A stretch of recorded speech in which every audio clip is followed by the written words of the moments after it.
চলমান যুদ্ধবিরতির মধ্যেই দক্ষিণ ইরানে নতুন করে বিমান হামলা চালিয়েছে মার্কিন সামরিক বাহিনী।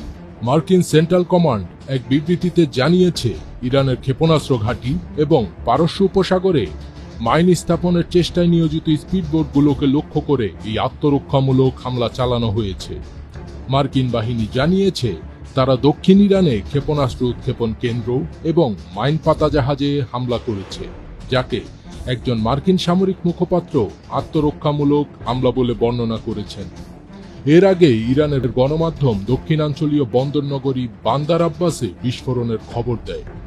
ইরানের বিরুদ্ধে মার্কিন ইসরায়েল যুদ্ধ শেষ করার একটি সম্ভাব্য চুক্তির বিতর্কিত বিষয়গুলো নিয়ে আলোচনা করতে তেহরানের শীর্ষ আলোচকরা কাতারে গেছেন। ইরানের পররাষ্ট্র মন্ত্রণালয়ের মুখপাত্র সতর্ক করে বলেছেন যে, অগ্রগতি হলেও এর অর্থ এই নয় যে চুক্তিটি আসন্ন।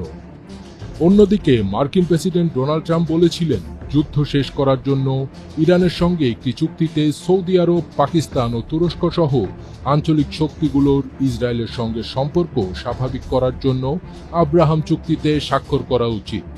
অন্যদিকে ইসরায়েলি প্রধানমন্ত্রী বেঞ্জামিন নেতানিয়াহু লেবাননের হিজবুল্লাহর বিরুদ্ধে কঠোর আঘাত হানার নির্দেশ দিয়েছেন এবং বলেছেন যে তার দেশ এই সশস্ত্র গোষ্ঠীর সঙ্গে যুদ্ধে লিপ্ত। লেবাননের স্বাস্থ্য মন্ত্রণালয় সোমবার জানিয়েছে যে ২ মার্চ থেকে দেশটির পূর্বাঞ্চলীয় বেকা উপত্যকা এলাকা এবং দক্ষিণ লেবাননে ইসরায়েলি বিমান হামলা তীব্রতর হওয়ায় এ পর্যন্ত অন্তত ৩,১৮৫ জন নিহত এবং ৯,৬৩৩ জন আহত হয়েছেন।